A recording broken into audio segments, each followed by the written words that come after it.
So, Mike, I don't even want to talk about the game tonight, just also what it's like being in the starting lineup now regularly, and how things are going under the fire for you. Yeah, definitely. It feels good. I've been working hard, obviously, this whole season, and finally my body's starting to feel fit. I'm starting to feel more comfortable out in the field, um, more confident, and it definitely feels good to get into the lineup and start to win and start to get some points with the team. I noticed even though Freddie has been here a short time, it seems like, at least in the game today, that you and he linked up a lot pretty well. Like he'd pass the ball to you, you drop it back to him, lay it off. Is that something you just picked up in practice, or did you have a similar feel or style for each other, or what?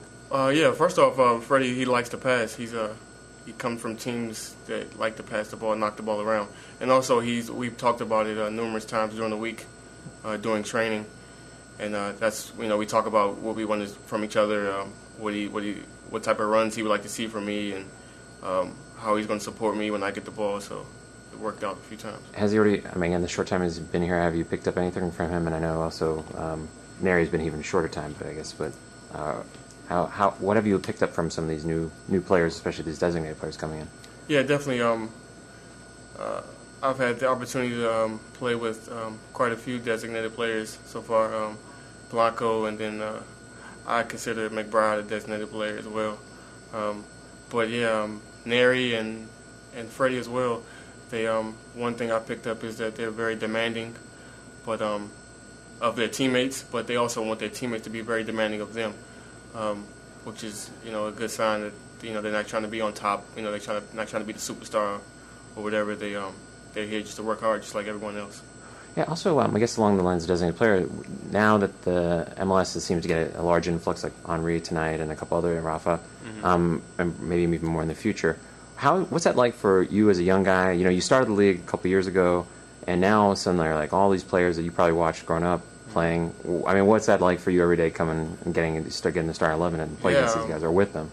To be honest, you're kind of starstruck in the beginning, because like you said, Henri's in the league now, and he's definitely one of the players that I watched growing up that I mimicked, and I loved watching them play. And now I'm actually playing against them. But when it comes down to it, everyone's human. Everyone puts their shorts on, one leg at a time. So when it comes down to it, we're just out there competing. But it's definitely a great experience. And so also for being still a young player yourself, there are a lot of, I know, the homegrown players, the academy players, those rules are trying to, get youth from the academy into the regular team going forward. Are there any players that you see like on the academy team that really stood out to you that you think, wow, these guys could, be actually hang with myself and all the other guys on the team and make a difference? Actually, to be honest, I haven't really seen the academy teams play. We train at different times. We usually train in the morning, and the academy teams, they train at different times of the day. And to be honest, but we've never really run into them. So, okay. I guess so. So, what are you looking forward to? What are you looking forward to for the next couple games? What do you see the things that you as a team need to overcome to make sure you have that playoff spot? I think we'll start to click more. Now that we got Freddie, we got Neri, we got a pretty solid team in general from 1 through 24. I think we'll start to click more, start to get more chemistry. I think we're still building confidence. And I think we'll just continue to build each game, each practice, and I think we'll make a strong push, towards the end of the season.